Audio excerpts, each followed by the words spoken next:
ആളാണല്ലേ. നിക്ക് കണ്ടിട്ടില്ലേ, ലോകം മുഴുവൻ കാണൂല. അതെ ആ, നിങ്ങളില്ലാത്ത കാലം നിങ്ങളെ കയ്യിലുണ്ടാവും. ആ പറഞ്ഞുതരാം. നമസ്തേ, എന്താ പേര്? വള്ളി. സുന്ദന്നെ, എന്താ പറ്റിയ? സുഖമില്ലാണ്ടായി പോയോ? അല്ല ശരിയാവും, ആൾക്കാർ എല്ലാം മാറ്റിത്തരും. എന്നാ എന്താ പേര്? എന്താ പേര്? കണ്ണത്തി. എന്താ മോനെ പേര്? മനോജ്. എന്ത് ചെയ്യുന്നു? അതെയാ. എന്താ മോനെ വരുന്ന? എന്താ ചെയ്യുന്നത്? പഠിക്കുന്ന? അതാ പഠിക്കണേ. എന്താ പേര്? എന്താ പേര്? എൻ്റെ പേര് ബാബു. എന്തോ പുറം പണിയാ? കൂലിപ്പണി ചെയ്യുന്നല്ലേ. എന്താ മോനെ പേര്? വിഷ്ണു. എന്ത് ചെയ്യുന്നു? അതെയാ. അച്ഛൻ്റെ പേരെന്ന് പറഞ്ഞ പോലെ ഇപ്പോഴല്ലോ, കലാമണി പറഞ്ഞ പോലെ. അച്ഛനെന്നാ മണി? അച്ഛൻ വെറുതെ നടക്കുന്നതാണ് അതുപോലെ. എന്താ പേര്? എന്ത്. എന്നാ മോൻ്റെ വരുന്ന? പഠിക്കണേ? നീ പഠിക്കൊന്നും കാണുന്നില്ല. പറ, എന്താ പേര്? എന്താ പേര്? ശാന്ത. എന്നാ മോളെ പേര്? ലീല. പറ, എങ്ങ് വാ. എന്താ പേര്? ശാന്ത. അല്ലേ ഒരുപാട് ശാന്തമാരുണ്ടല്ലോ ഇതില്. എന്താ പേര്? എന്താ എന്താ പേര്? പഠിക്കുവാ? എന്താ പേര്? അമ്മണി. ആ, നിങ്ങളും പറഞ്ഞോ. അറിയാം. അപ്പൊ നിങ്ങളെല്ലാം ഒന്ന് ഒന്നിച്ച് നട്ടെ. ഓരോ കൂടെ നിൽക്ക് അല്ലേ, ഓരോ കൂടെ നിൽക്ക്, ഇവരെ കൂടെ നിൽക്ക്. എല്ലാവരും അപ്പുറപ്പായിട്ട് നിന്നോ. ഇവിടെ അപ്പുറപ്പ് നിന്നോ. ഇവിടെ മലക്കാരിയാണ്, മലക്കാരി ദൈവമാണ്, മഹാദേവൻ തന്നെയാണ് ഇത് കേട്ടോ. ഇവിടെ മലക്കാരി സ്ഥാനമാണ്. പിന്നെ അടുത്തടുത്തേക്ക് എന്നാലേ കാണും. എല്ലാവരും അടുത്തടുത്തേക്ക്, ഓരോ ഇപ്പുറം നിൽക്കും. ഇടയ്ക്ക് അടുത്തേക്ക് ആ ബക്കറ്റ് അങ്ങോട്ട് മാറിക്കോ, പക്ഷെ അങ്ങോട്ട് വെച്ചു.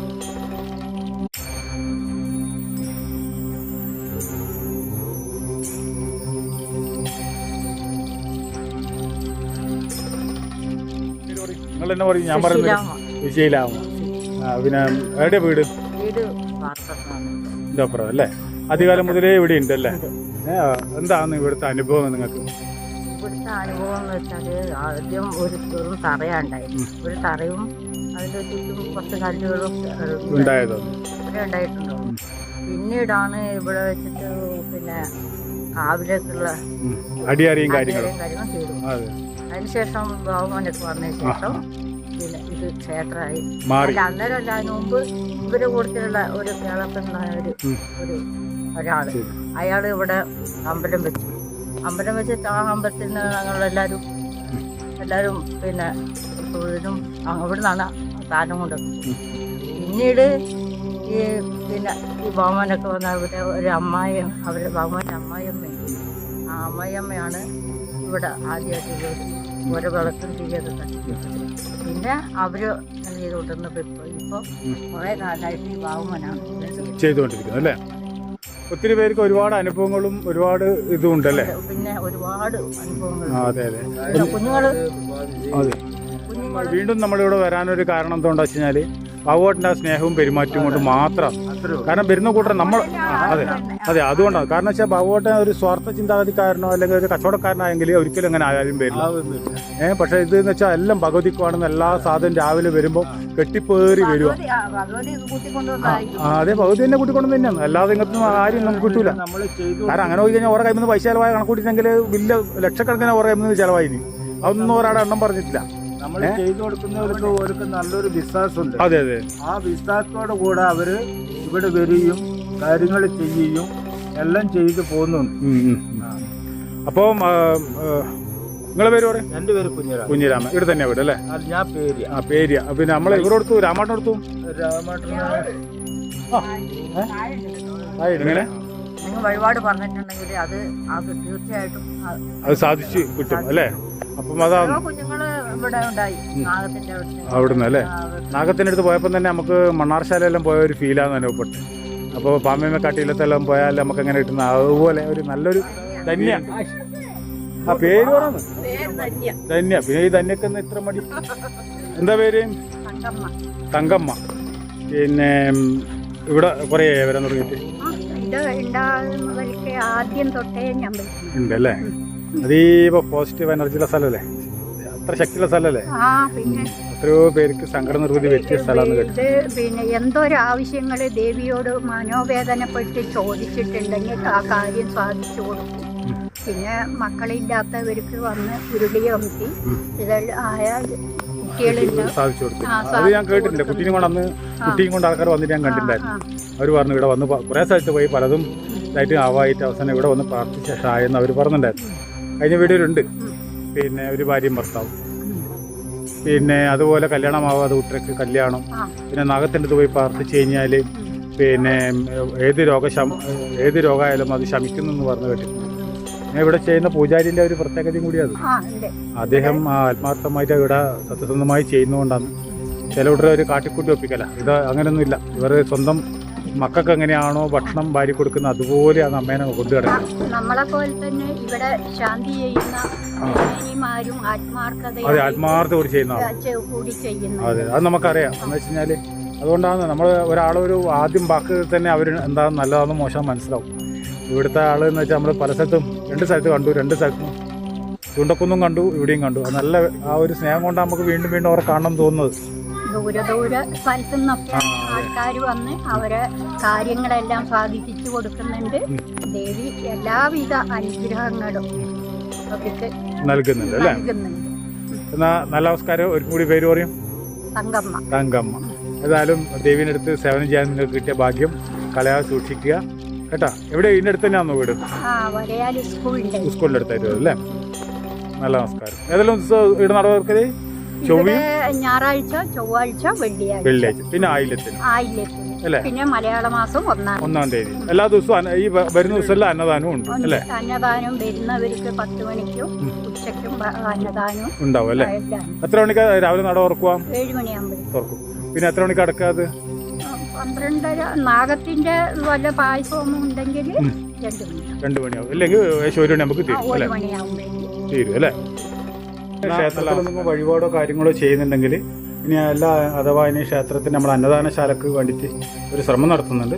അപ്പോൾ നിങ്ങളെല്ലാവരും സഹായം ഉണ്ടെങ്കിൽ മാത്രമേ നമുക്കത് പൂർത്തീകരിക്കാൻ പറ്റൂ. ഭഗവട്ടിനെ ഒറ്റക്കാക്കി കഴിഞ്ഞാൽ ശരിയാവില്ല. കാരണം ഭഗവട്ടിനെ ഒറ്റക്ക് താങ്ങാൻ കഴിയില്ല. ഇപ്പോൾ ഓർക്ക് കിട്ടുന്ന പൈസ കൊണ്ടാണ് ഓർ ഇവിടെയുള്ള കാര്യങ്ങൾ മുഴുവൻ ചെയ്തുകൊണ്ടിരിക്കുന്നത്. അപ്പോൾ അതുകൊണ്ട് പിന്നെ നിങ്ങൾക്ക് പറ്റുന്ന സഹായങ്ങൾ ക്ഷേത്രത്തിന് വേണ്ടി ചെയ്യുക. അതീവ പോസിറ്റീവ് എനർജിയുടെ ക്ഷേത്രമാണ്. സന്താന സൗഭാഗ്യം, മംഗല്യ സൗഭാഗ്യം, രോഗശമനം ഇതൊക്കെ ഇല്ല. നമ്മളെപ്പോഴത്തെ ഒരാൾ വെറുതെ പറയില്ല എന്നറിയാമല്ല. അപ്പോൾ അതീവ പോസിറ്റീവ് എനർജി സ്ഥലമാണ്. ഇവിടുത്തെ നാഗരാജാവ് അതീവ പോസിറ്റീവ് എനർജി ഇല്ലയാണ് കേട്ടോ. അപ്പോൾ നിങ്ങൾക്ക് പറ്റുവാണെങ്കിൽ ഈ QR കോഡിൽ നിങ്ങൾക്ക് പറ്റുന്ന സഹായങ്ങൾ ചെയ്തു കൊടുക്കുക. അതുപോലെ പൂജാ വഴിപാടും ചെയ്തു കൊടുക്കുക. ഇങ്ങനെ അഥവാ നിങ്ങൾക്ക് പിന്നെ ചെയ്യുന്ന സമയത്ത് നിങ്ങൾ താഴെ കാണുന്ന നമ്പറിലൊന്ന് വിളിച്ച് പറഞ്ഞാൽ അത്രയും നല്ലത്. ക്ഷേത്രത്തെ നിർമ്മാണത്തിന് വേണ്ടി ചെയ്യുന്നതാണെങ്കിൽ വഴിപാടിനും കുഴപ്പമില്ല. വഴിപാട് നിങ്ങൾക്ക് ചെയ്യാം. പ്രസാദം അയച്ചു തരാൻ ബുദ്ധിമുട്ടാണ്. കാരണം എന്തുകൊണ്ടെന്ന് വെച്ച് കഴിഞ്ഞാൽ നിങ്ങളുടെ പേരിൽ അത് ഇവിടെ ചെയ്യും. ഭഗവതിൻ്റെ നാമത്തിൽ അത് ഇവിടെ ചെയ്യും. കാരണം ഇത് നമുക്ക് പ്രസാദം അയച്ചു തരുമെന്ന് വെച്ചാൽ ഈ ഉൾഗ്രാമമായതുകൊണ്ട് നമുക്ക് അയച്ചു തരാൻ വലിയ ബുദ്ധിമുട്ടില്ല. ടൗണിലൊക്കെ പോയി വേണ്ടി ചെയ്യേണ്ടി വരും. നമസ്കാരം. എവിടെ സ്ഥലം? തിരുവല്ലാമല അല്ലേ? ഓരോരുന്ന വരുന്നത് അല്ലേ? വഴിയേറ്റിപ്പോയാ മിസ്സായിപ്പോയി അല്ലേ? അതുകൊണ്ടാണ്. എപ്പോൾ വിട്ടാ അങ്ങനെ? ഭഗവതി എന്തായാലും എത്തിച്ചല്ലോ ഇവിടെ. അപ്പോൾ അതുകൊണ്ട് അതീവ പോസിറ്റീവ് എനർജിയുള്ള സ്ഥലമാണ്. വിളിച്ചാൽ വിളിപ്പുറത്തുള്ള അമ്മയാണ്. നമ്മൾ ഇതുപോലെ കേട്ട് വന്നിട്ടുള്ളതാണ് നമ്മൾ ചാനലിൽ നിന്ന്. അപ്പം നല്ല നമസ്കാരം. അപ്പം ഏതായാലും ഇന്ന് മടങ്ങുന്നുണ്ടോ നിങ്ങൾ? ശരി. ഭക്ഷണം കഴിക്കും. അപ്പോൾ ഭക്ഷണം കഴിച്ചിട്ട് അപ്പോൾ ബാക്കി നിങ്ങൾ എന്തെങ്കിലും ചെയ്തു. നല്ല നമസ്കാരം.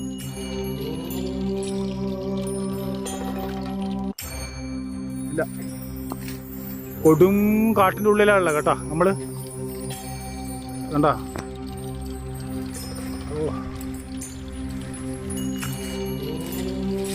അല്ല എന്ന് വെച്ചാൽ എന്നാന്നറിയാം, ഭയാനമായ കൊടും കാട്ടിലുള്ള നമ്മളുണ്ട്. കണ്ടാ? നാളെ നമ്മൾ പിന്നെ ഇവിടുത്തെ മൂലസ്ഥാനത്ത് ഞാനിപ്പം വരയാൽ ഭഗവതിൻ്റെ അടുത്താണ് ഉള്ളത്. അപ്പോൾ അതിൻ്റെ മൂലസ്ഥാനത്ത് നമ്മൾ കാട്ടിനുള്ളിൽ ഫോറസ്റ്റിൻ്റെ പെർമിഷൻ വാങ്ങും. അങ്ങനെ ഫോറസ്റ്റിൻ്റെ പെർമിഷൻ വാങ്ങാതെ ഒരിക്കലും ഒരാളും പോകരുത് കേട്ടോ. അപ്പം ഭാഗവട്ടനെ നിർബന്ധമായിരുന്നു ഫോറസ്റ്റിൻ്റെ പെർമിഷൻ വാങ്ങിയിട്ട് മാത്രം അതിൻ്റെ ഉള്ളിലേക്ക് പ്രവേശിച്ചാൽ മതിയെന്ന്. അപ്പോൾ അതുകൊണ്ട് നമ്മൾ ഭാഗവട്ടൻ തന്നെ അത് വിളിച്ചാലേ ശരിയാക്കി എല്ലാം ക്ലിയർ ആക്കിയിട്ടുണ്ട്. അപ്പോൾ നാളെ രാവിലെ അവർ നമ്മൾ കൂട്ടിയിട്ട് ഫോറസ്റ്റിൽ നിന്ന് ആൾക്കാർ വന്ന് കൂട്ടിയിട്ട് പോകും. അപ്പം ദേവീനെ കാണാൻ വേണ്ടിയിട്ട് പോകുന്ന വഴിക്ക് ആനയെല്ലാം ഉണ്ടെന്ന് രാമടം പറയുന്നുണ്ട്. കാട്ടിയുണ്ട്, ആനയുണ്ട്. ഇംഗ്ലീഷ് മീഡിയത്തിൽ പഠിച്ച ആനയും കാട്ടിയായതുകൊണ്ട് മലയാളം പറഞ്ഞാൽ മനസ്സിലാവില്ല. ബാക്കിൽ തന്നെ പാഞ്ഞു വരുമെന്നും പറഞ്ഞു. ആരോ ഇതിൻ്റെ ബാക്കിൽ പാഞ്ഞിന് വരും ഇതിനിടയിൽ. നമ്മളെ പാഞ്ഞു എന്ന് പറയുമ്പോൾ നിങ്ങളുടെ നാട്ടിൽ നമ്മൾ കണ്ണൂക്കാറ ഭാഷ തന്നെ ഓടിയെന്ന് പറയും. അതുകൊണ്ട് നിങ്ങൾ വേറെ ഒന്നും ഉപയോഗിക്കണ്ട. നമ്മളിപ്പോൾ കാട്ടിൻ്റെ ഉള്ളിലുള്ള നമ്മൾ ഇതാ വേറൊരു വിഗ്രഹം, ഇതിനുള്ളിൽ വേറൊരു മൂലസ്ഥാനമുണ്ട്. അതൊന്ന് കണ്ടു പിടിക്കാനുള്ള ഒരു പരിപാടിയാണ്. അങ്ങേ മലമിലാണ് കേട്ടോ ഈ ബിൽഡിങ്ങും ഇതെല്ലാം. അങ്ങൊരു മല ഉണ്ട്. നിങ്ങൾ ആ മലേൻ്റെ അങ്ങ് പോകണം നമുക്ക്. അടുത്ത വിഗ്രഹത്തിൻ്റെ ഇതിൻ്റെ മൂലസ്ഥാനം ഇപ്പോൾ നിങ്ങൾക്ക് കാണിച്ചു തരാൻ പോകുന്നതിൻ്റെ മൂലസ്ഥാനം തേടിയിട്ടുള്ളത്. ഫോക്കസ് ചെയ്തിട്ട് അങ്ങനെ കിട്ടുന്നത് കേട്ടോ. കണ്ടോ? അപ്പോൾ നമ്മൾ ഇവിടെ ഒരു മൂലസ്ഥാനമുണ്ട്. അപ്പോൾ അതൊന്ന് കാണിച്ചു തരാൻ വെച്ചാൽ കേട്ടോ.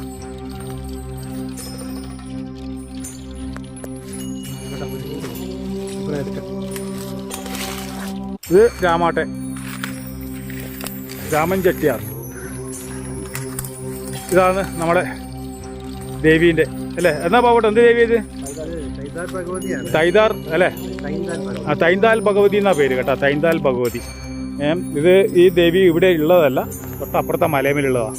പിന്നീട് അത് ആരോ ഇവിടെ സ്ഥാനം കൊടുത്ത് ഇവിടെ എന്തോ ആക്കിയതാണ് കേട്ടോ. ഇങ്ങനെ പോകട്ടെ അതിൻ്റെ കഥ. കണ്ണൂരിൽ നിന്നാണ് ഈ ദേവിയുടെ വരവ് വന്നിട്ട്. അപ്പോൾ നമ്മളെ വെറുതെ അല്ല കണ്ണൂരിൽ നിന്ന് വെച്ചു കൊടുക്കുന്നില്ല അല്ലേ? കണ്ണൂരാണ് ഇതിന്റെ ആൾക്കാർ വന്നിട്ടുള്ള. പണ്ടേ തന്നെ ദേവി വന്ന് കണ്ണൂരിൽ നിന്നാണ് സങ്കല്പം അല്ലേ? അപ്പോൾ ഇത് എരുമപ്പാലില് പിന്നെ അഭിഷേകം നടത്തിക്കൊണ്ടിരുന്ന നിത്യപൂജയുള്ള ഒരു മഹാക്ഷേത്രമായിരുന്നു പണ്ട്. അപ്പൊ അവിടെയാണ് നിത്യപൂജയായിട്ട് പൂജകൾ ഉണ്ടായിരുന്നത്. ഈ ക്ഷേത്രത്തിൽ ഇപ്പോ കാണുന്ന ഈ വരദായിനി ക്ഷേത്രം വർഷത്തിൽ ഒരിക്കൽ മാത്രം തുറക്കുന്ന ക്ഷേത്രമായിരുന്നു. അപ്പൊ കാലാന്തരത്തില് ആ ക്ഷേത്രം നശിച്ചു പോവുകയാണ്. അപ്പൊ കർമ്മം നടക്കുന്നത് ഇപ്പൊ ഇവിടെയാണ്. പക്ഷെ ഒരു ക്ഷേത്രം കൂടി ഡെവലപ്പ് ചെയ്തെടുക്കേണ്ടത് ഉണ്ട് അല്ലേ? ഇത് ഭാവിയിലൂടെ ഒരു ക്ഷേത്രം വരും. ഇവിടെ ഒരു ക്ഷേത്രം അല്ല, ഒരു ചെറിയ തറവിലേക്ക് ഒരു മിനി ക്ഷേത്രമായിട്ട് ഇത് മാറും. ഇനിയിപ്പോൾ ഇവിടെ അല്ല, ഞാൻ പറയാം, ഇനി എല്ലാ ദേവി കാർത്തന്നെ പോയിരിക്കണമെന്നുണ്ടെങ്കിൽ ദേവി അതിനുള്ള വഴി ആക്കട്ടെ. ആളാണല്ലേ? അപ്പൊ നിക്ക്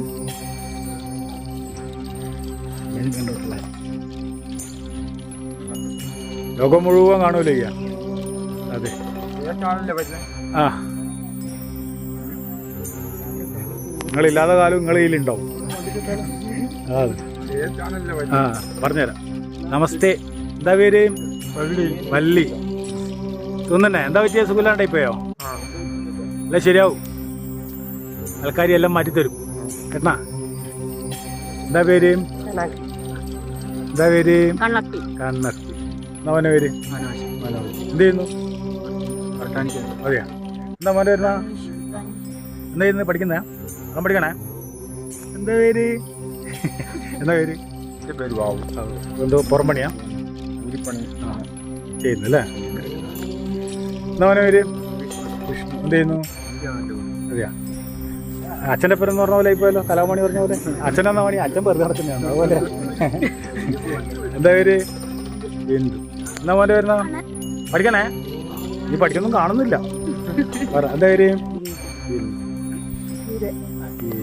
എന്താ പേര്? ശാന്ത. എന്നാ മോളെ പേര്? ലീല. പറ എങ്ങ് വാ. എന്താ പേര്?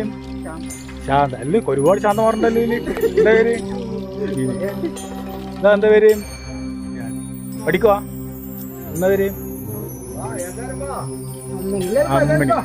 ആ, നിങ്ങളും പറഞ്ഞോ. അറിയാം. അപ്പൊ നിങ്ങളെല്ലാം ഒന്ന് ഒന്നിച്ച് നട്ടെ. ഓരോ കൂടെ നിൽക്ക് അല്ലേ? ഓരോ കൂടെ നിൽക്ക്, ഇവരെ കൂടെ നിൽക്ക്. എല്ലാവരും അപ്പുറപ്പായിട്ട് നിന്നോ. ഇവിടെ അപ്പുറപ്പം നിന്നോ. ഇവിടെ മലക്കാരിയാണ്. മലക്കാരി ദൈവമാണ്. മഹാദേവൻ തന്നെയാണ് ഇത് കേട്ടോ. ഇവിടെ മലക്കാരി സ്ഥാനമാണ്. പിന്നെ അടുത്തടുത്തേക്ക് എന്നാലേ കാണും. എല്ലാവരും അടുത്തടുത്തേക്ക്. ഓരോ ഇപ്പുറം നിൽക്ക്. ഇടക്ക് അടുത്തേക്ക്. ആ ബക്കറ്റ് അങ്ങോട്ട് മാറിക്കോ. പക്ഷെ അങ്ങോട്ട് വെച്ചു. ചിരിച്ചു. എല്ലാവരും ദേഷ്യം പിടിച്ച് ആരും പിടിച്ച് പേടിപ്പിച്ച് നിർത്തിയ പോലെ ഉണ്ട്. അങ്ങനെ ചിരിച്ച് നിൽക്കണം, സന്തോഷത്തിൽ നിൽക്കണം. എപ്പോൾ ഇതുപോലെ എപ്പോൾ സന്തോഷമായിട്ട് കാണുകയും വേണം കേട്ടണ. നിങ്ങൾ ഏത് ഗോത്ര വിഭാഗത്തിൽപ്പെട്ടതാ? ഇവർ ഏതാ? പണി ഇതിൽപ്പെട്ടതല്ലേ? ഇവർക്ക് നമ്മളെ അങ്ങ് അതെ ആദിവാസികൾ തലപ്പുഴ ഇവരെ കുറെ ആൾക്കാരുണ്ട്. അവർക്ക് നിങ്ങളും അതിൽ പെടുന്നതിന് പ്രശ്നമൊന്നുമില്ല അല്ലേ? എല്ലാരും ഇപ്പൊ നമ്മളെ എല്ലാവരും നമ്മൾ അത് തന്നെയാണ്. നമ്മളെക്കാളും മുമ്പേ പോകുന്ന കൂട്ടറേ ഇവരല്ലോ. നമ്മളെക്കാൾ കൂടുതൽ ഈ ഭൂമിയിൽ ഏറ്റവും കൂടുതൽ അധികാരമുള്ളവരെ ഇവർ. ഇവർ വീട്ടിൽ നിന്നാണ് നമ്മൾ ഇങ്ങോട്ട് അടിയറയും ഇങ്ങോട്ട് വരുന്നത് അല്ലേ? ഇവിടുന്ന് ബാബോട്ടം പറഞ്ഞായിരുന്നു വീട്ടിൽ നിന്ന് 2 സ്ഥലത്തല്ലേ വരുന്നത്? ഇവര് വീട്ടിൽ നിന്നാണ് നമ്മൾ ഇവിടുന്ന് അടിയാറ വരുന്നത് അല്ലേ? നമ്മളെ ഇവിടുത്തെ ക്ഷേത്രത്തിൽ ഉത്സവ സമയത്ത് അടിയാറായിട്ട് വരുന്നത് ഇവരെ വീട്ടിൽ നിന്നാണ്. എന്താ പേര് വീട്ടിൽ വരുന്നത്? ബാബുവിൻ്റെ വീട്ടിൽ വരുന്നത് ആനിക്കൽ എന്ന് പറഞ്ഞ വീട്ടിൽ നിന്നാണ് അല്ലേ ഇത് വരുന്നത്, അടിയാറ വരുന്നത്? അതെ. ഇവരെന്താ ചെയ്യുന്ന? പിന്നെ അച്ഛനല്ലേ ഇത്? എന്താ ചെയ്യുന്ന? അവർ എന്തെങ്കിലും ചെയ്യുന്നുണ്ടോ ഇപ്പോൾ? ഇല്ല, വീട്ടിൽ തന്നെ അല്ലേ? എന്തായാലും മലക്കാരി നിങ്ങളെ സഹായിക്കട്ടെ കേട്ടോ. നല്ല നമസ്കാരം.